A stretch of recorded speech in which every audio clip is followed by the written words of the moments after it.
Ladies and gentlemen, good day and welcome to the Emmbi Industries Limited Q3 FY22 earnings conference call. This conference call may contain certain forward-looking statements about the company which are based on the beliefs, opinions, assumptions, and expectations of future events. The company cannot guarantee that these are accurate or will be realized. The company's actual results, performance, or achievements could thus differ from those projected in any forward-looking statements. The company assumes no responsibility to publicly amend, modify, or revise any such statements on the basis of subsequent developments, information, or events. As a reminder, all participant lines are currently in listen-only mode. There will be an opportunity for you to ask questions after the presentation concludes.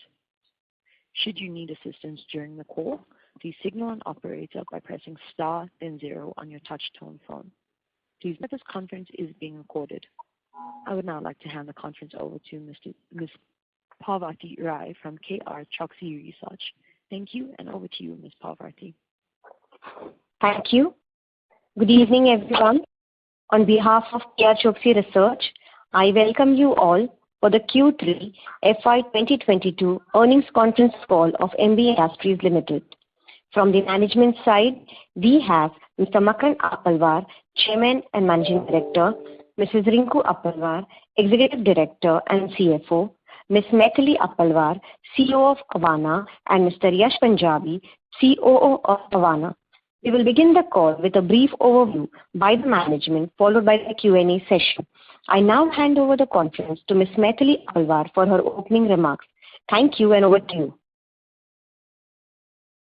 Thank you so much, Parvati. Hi, everyone, and welcome to the call. Thank you for joining in. This was another great quarter for us. I'm very excited to tell you all that we crossed the revenue of the entire last year, which was fiscal 21. We crossed it within 8 months of this year. With this result, we recorded around 382 crores in our 9-monthly revenue, which was a 48% quarter-on-quarter growth from last year's Q3. So we're very excited about that. We've also shown a significant improvement in a lot of other different parameters which I'd like to highlight. For example, our PAT is up by 115% quarter-on-quarter. Our CMD had also claimed in the last conference call that we would be aiming to improve our EBITDA by about 25 basis points compared to Q2.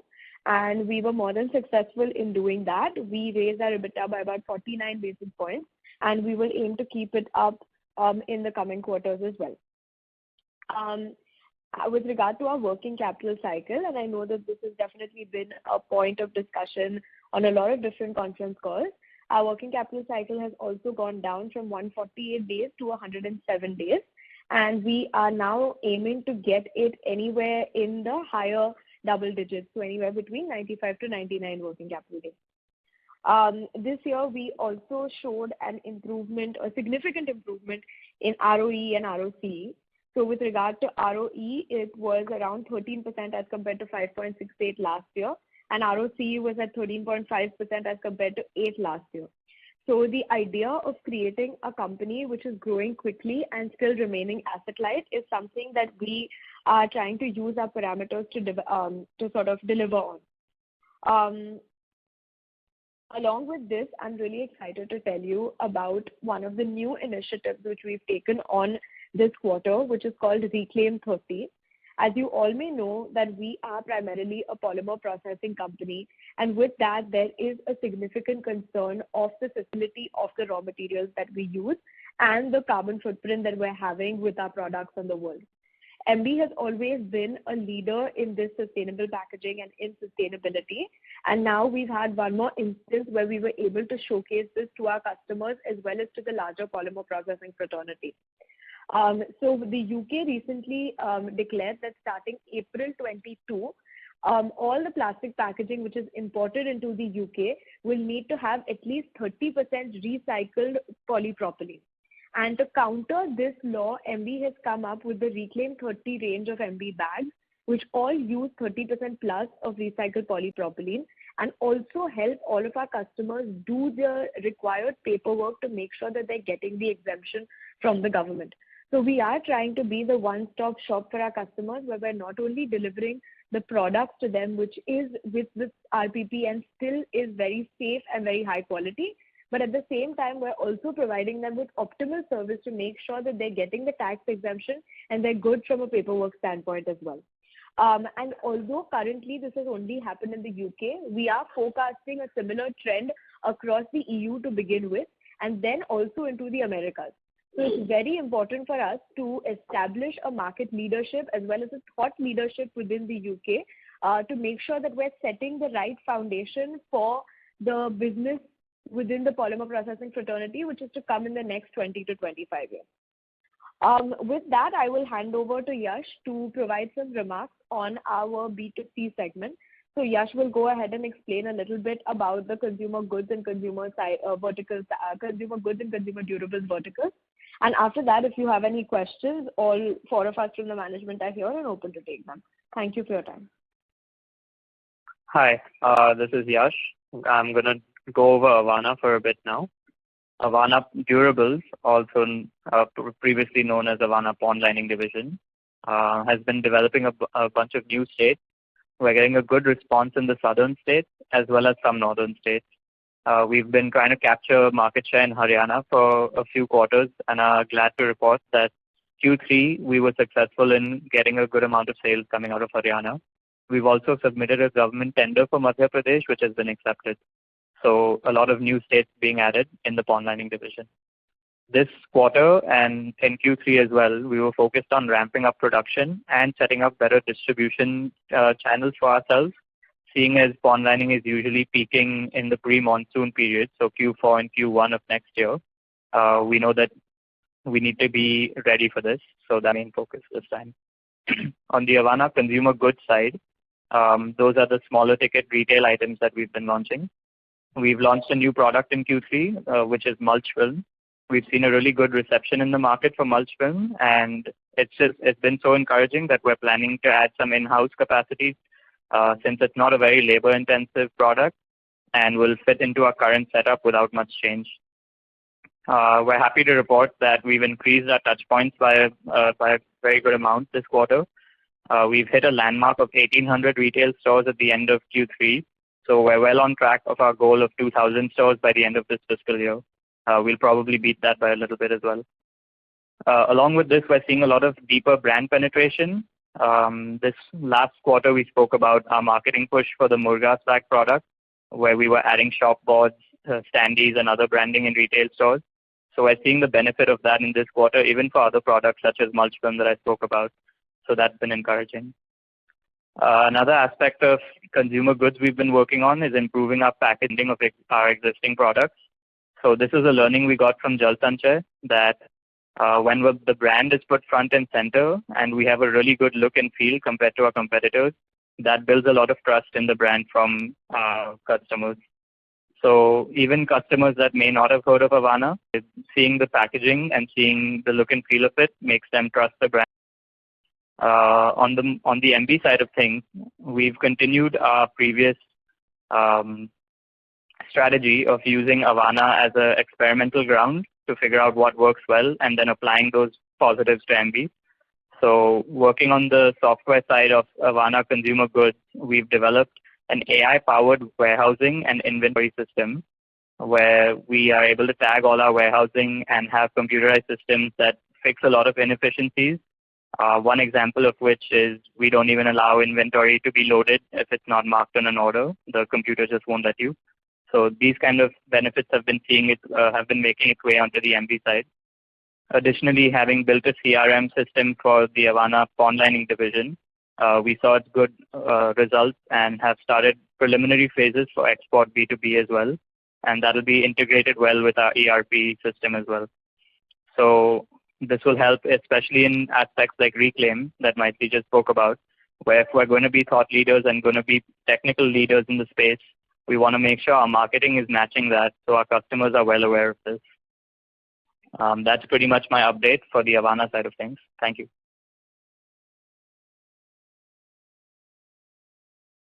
Parvati, we're good to open this to questions now. Thank you very much. Ladies and gentlemen, we will now begin the question and answer session. Anyone who wishes to ask a question may press star and 1 on their touch-tone telephone. If you wish to remove yourself from the question queue, you may press star and then 2. Participants are requested to use their handsets while asking a question. Ladies and gentlemen, we'll wait a moment while the question queue assembles. Once again, if you would like to ask a question, please press star and then 1 now.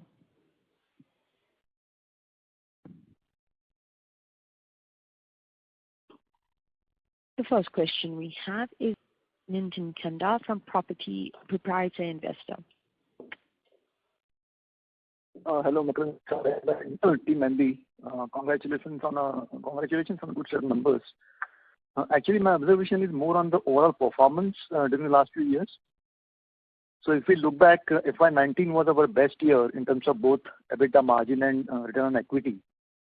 And the company has been striving to break the tag of a commodity player via its entry into the B2C segment under Avana. Now we are substantially above the FY19 levels in terms of turnover.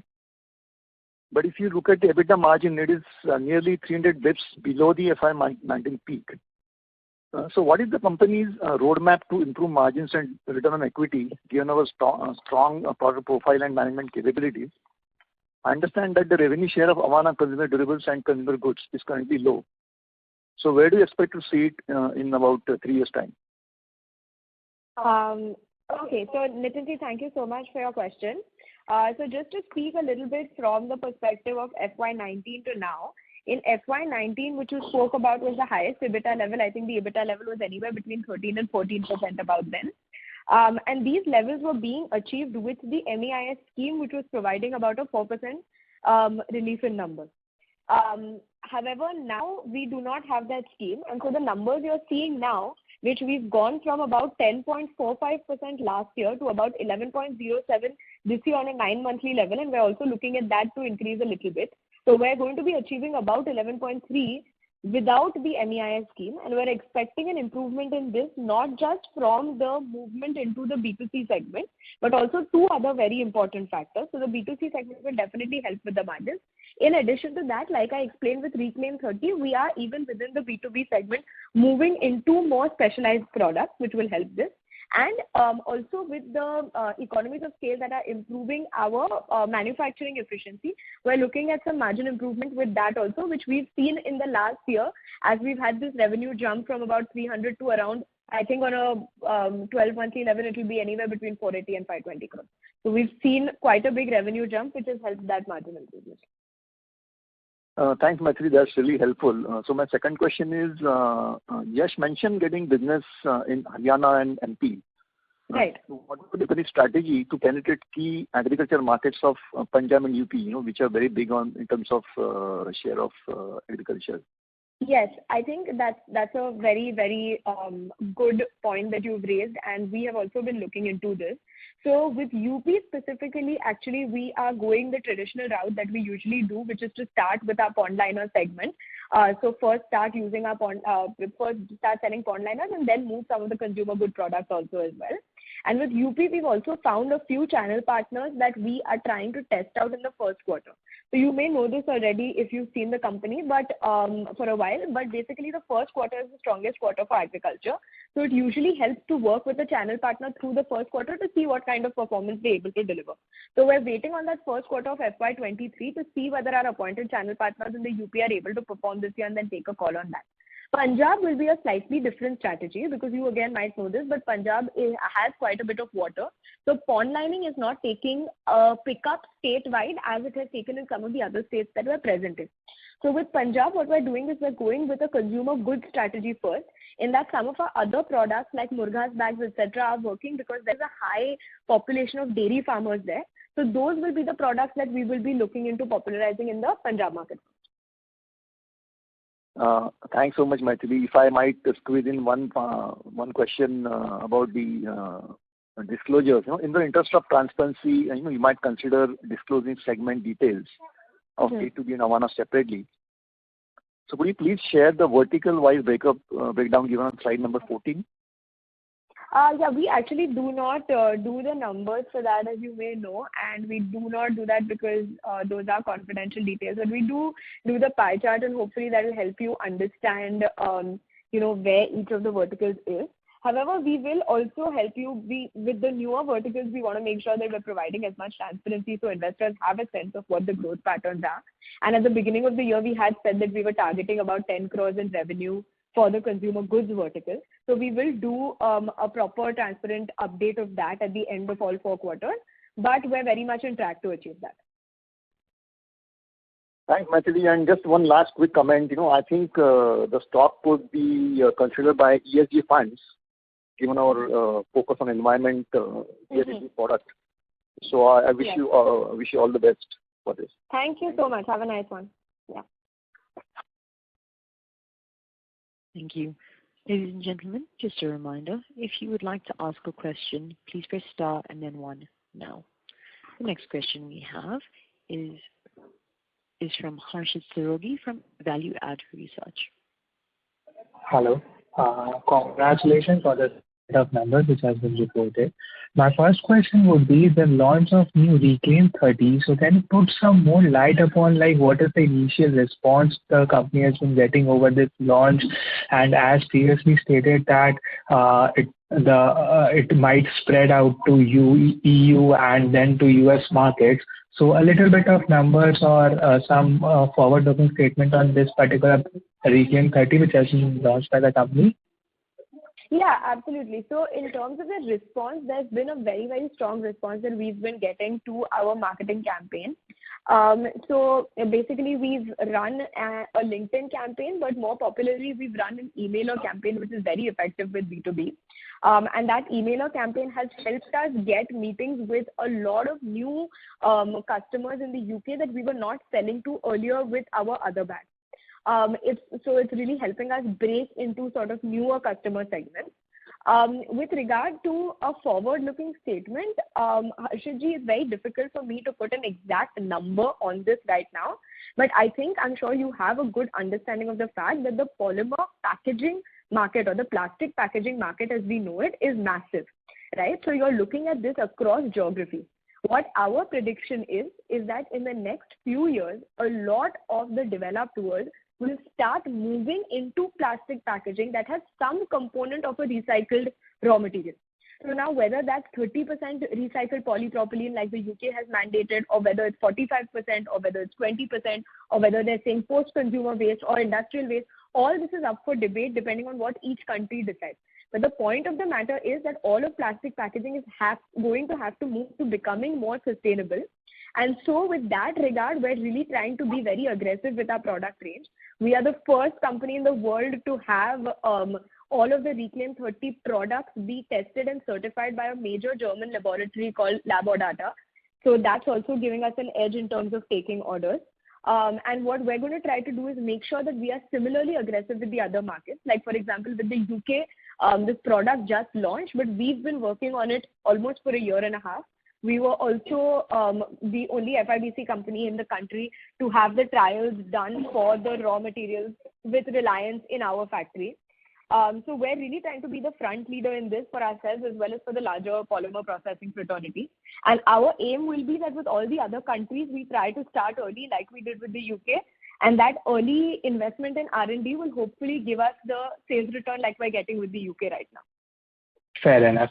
And one more question I have in your consumer side, this Avana emulsion which has been launched successfully. So any sort of it has been stated that the in-house existing capacity has the potential to actually manufacture it and on. So what any capacity expansion plans in the near future in this particular segment or so? Yes, actually, absolutely, Harshitji. So, like I said, we are trying to be extremely asset light. But the positive thing about mulch machinery is that it's easy to set up in that the capital expenditure is low, and also it's not a very labor-intensive process to be manufacturing mulch. Currently, most of the mulch that we have manufactured has been done by contract manufacturers who we have partnered with. However, now we are going to be moving into manufacturing our own because we know that we have a sizable revenue coming in from that product. So that sale is more or less set for us. So with that regard, we will be setting up our own manufacturing within the next fiscal. Fair enough. Thank you. Thanks a lot. Yeah. Okay. Thanks. Thank you. Ladies and gentlemen, just a reminder, if you would like to ask a question, please press star and then 1 now. We'll pause a moment to see if we have any further questions.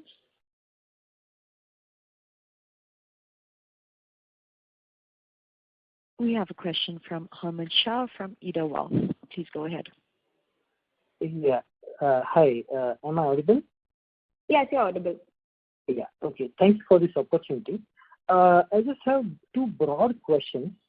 Mm-hmm. Where do we see this Avana, this B2C space? What is our internal target have you set for the next 3 or 5 years? And the strategy to grow this business equivalent to the B2B business? Sure. So basically the target within the next 3 years is to make sure that we are hitting revenues between 250 to 300 crores within the B2C segment. So that's kind of on the numbers side. However, with regard to what is now the strategy to get this done, what we're currently doing is investing very heavily in 2 things. One is in our distribution. So we are extremely, extremely mindful of investing in the number of retail touch points that we have.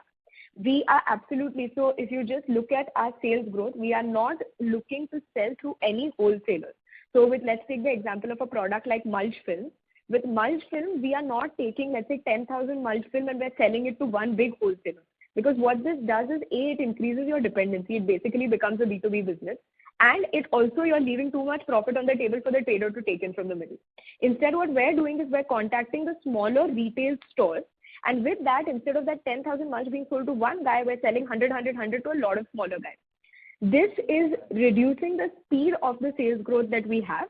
However, it's giving us retail touchpoints, and we believe that within the second and the third year of this business, this will quicken the pace as compared to going with a wholesaler model.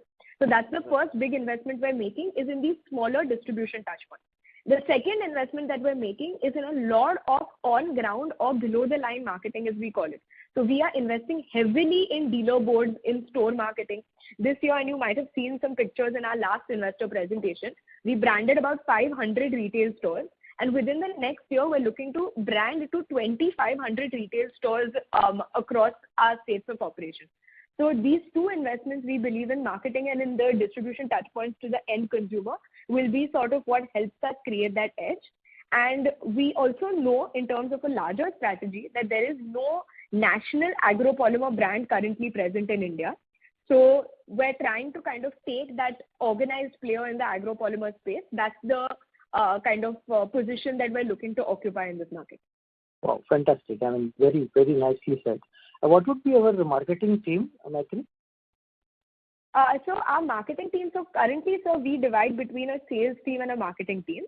We have a sales team that is present across all of our states. So we have about 70 people within the Avana sales team across the durables and the goods vertical. And then with marketing, we run a centralized marketing model, which means that the marketing manager and 3 executives sit out of the Mumbai office. And they basically will decide, let's say if we're doing a shop branding thing, then they will decide, okay, these many shops need to be branded. This is what the graphic will look like. This is who it will go to. This is who the vendor will be. And then they'll make the delivery to all our on-ground executives who finally manage the implementation on the ground. Okay. Great. No, fantastic. I have one more question on this Reclaim 30. I mean, this is the point I have never come across actually. And congratulations for this Reclaim 30 trademark also. So do we have the first mover advantage in UK to market and to sell the product? Yes, absolutely. I do think we have a first mover advantage in the UK because we are the first people to create the bag. Then we were the first people to get the bag tested, which has given us a big advantage compared to companies right now who are sitting either with not a clear product or an untested product. So we've, of course, had the product label data tested and certified, like I mentioned, but we've also done field trials with customers. And we're able to now take these field trials to other customers and show them that our product has worked on the field and not just in a lab environment. And we also have, the production has already, the commercial production has already started of the bag, so the customers are getting more confidence. In addition, we're also one of the few players to have an in-house reprocessing facility. So because of this in-house reprocessing facility, we are able to a large number of containers just with the RPP produced in-house. So this is giving the customer a certainty that the quality of bag will not be sacrificed. Because if you're taking the reprocessed polypropylene from somewhere else, you don't know what the source is like, the quality can be sacrificed. So that is another advantage we're putting on the table. Oh, fantastic. Nice. Will there be any price differential between this recycled bag, the RPP, and the normal bag? Yeah, this will end up becoming a little bit less expensive because we're being able to use recycled polypropylene in it. So it's a little bit less expensive in terms of the raw material that's going into it. However, the margins that we're taking on this is better because we believe that we are adding more technology into this, and we are also providing a lot of service in terms of, like I said, with tax exemption, etc. We're offering to help customers with a lot of paperwork, maintain a lot of records on our end. So if they face an audit, that back end is there from them, from our sales team. So for those services, etc., we are able to command a higher margin on these products. Perfect. And lastly, if I may ask, what would be the debt, 9 monthly debt as on December, and what is the targeted debt in the next 2-3 years, Maitri? If you can just, because yes, we are in growth phase. Correct. I will just hand over to our CFO, Mrs. Appelwar, for this question. So she'll Yes.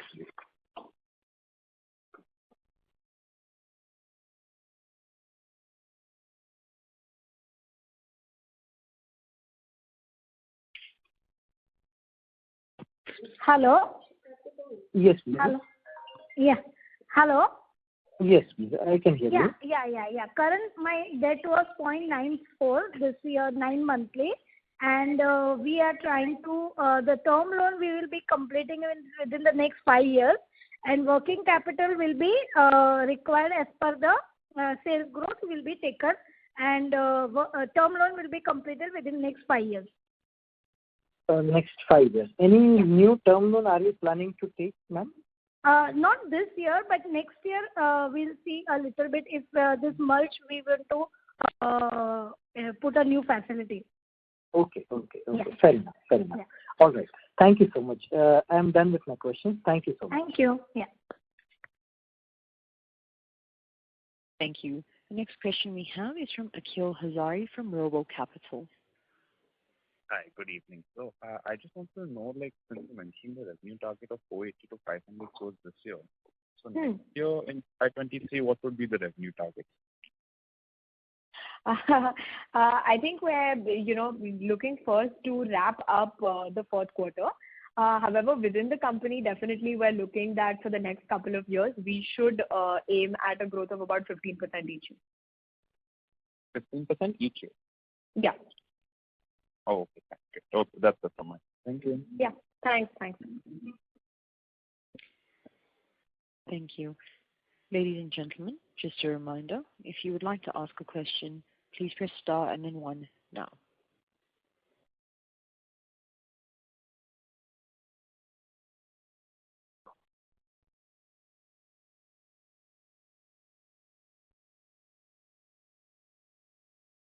Now at this stage, there seems to be apologies. There's a follow-up question from Hamid Shah from Ella Wealth. Hi. Sorry, just one last question. I just missed it.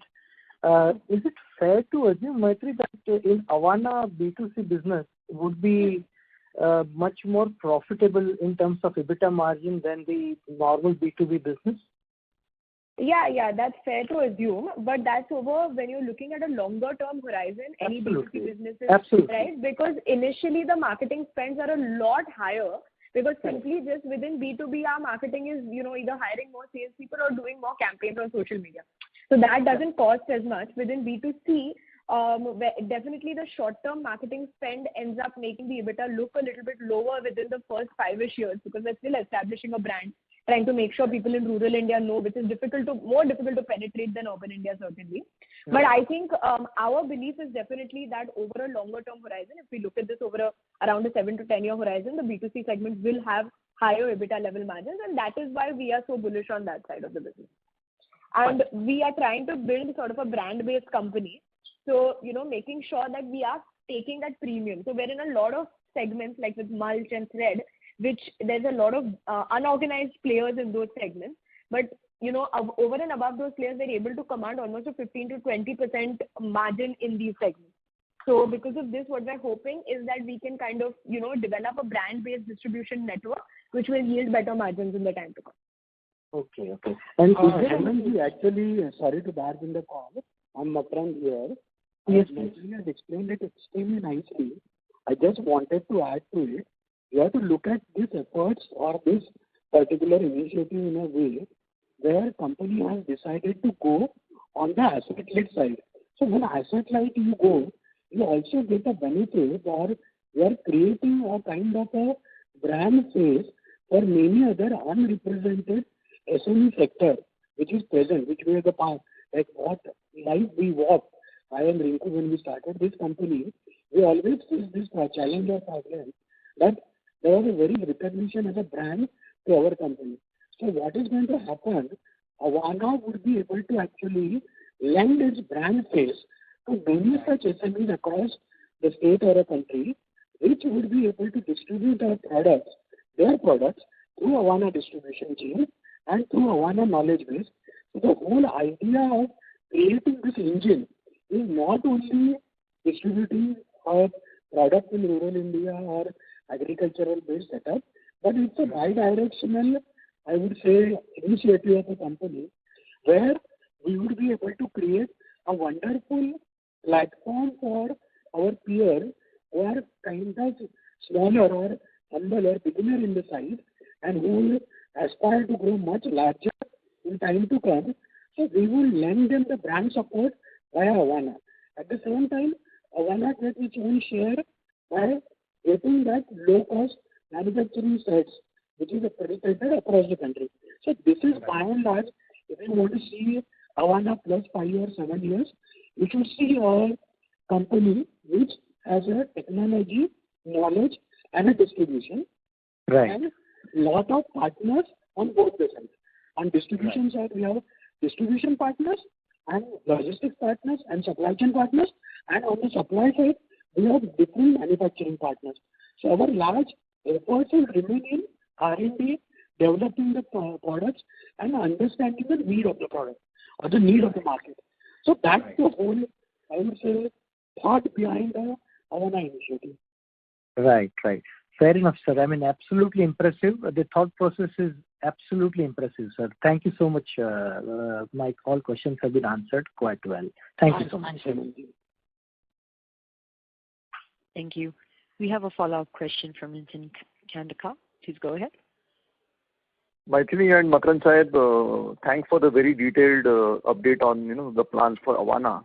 All in all, Avana seems to be an asset-light business with better margins, with substantially better return ratios. So would it be considered to kind of spin it off into a separate legal entity in about 5-6 years time when it reaches scale? Thank you. So we have not actually closed or opened, doors with regard to this. We are listening to a lot of different ways that this can be taken to make sure that we are, creating as much investor value as possible for all of our investors. And of course, being the largest shareholders in the company, this is definitely in our interest to make sure that whatever decision we make, we're making for everybody. However, I also want to highlight that our plan with Emmbi as a whole is also to move into a slightly more asset-light model. So as you know that we are using a lot of contract manufacturing in parts for some of Emmbi's more labor-heavy processes as well. And now that a couple of our management members will be moving to the US for 2 years, that's Yash and I, so we're moving to the US for our MBAs. We will also be exploring the process of distributing Emmbi's product in the US. So that would be something that would help us sort of reconcile the more asset-light side of Avana, and hopefully whatever we've learned while building the Avana business, we can bring that to Emmbi, improving the EBITDA levels there as well. Absolutely, and all the best to you and Yash for your. Nitinji, I am very glad to announce actually here. I was holding on as Maithili has announced that she is moving on to US. She and Yash both are now admitted to Wharton for their MBA course. And 2 years down the line, you should see two Wharton MBAs taking better charge of MB than what we are doing here. So that's another very happy news. And of course, we have also appointed the team which is going to, like, there is a gentleman from Finolex who has joined in order to take the day-to-day activities for Jealous and Che, and a gentleman from Syngenta has joined to take care of the day-to-day operations of the Avana retail activity. Of course, I and Rinku remains here for the operational wing. Plus, there is additional team members which has been inducted. So there's going to be slight change after say 6 months. So that is by and large, I think Avana is going to be in the direction. Excellent, great to hear, and all the best to all of you and Team Emmbi. Thank you so much. Thank you.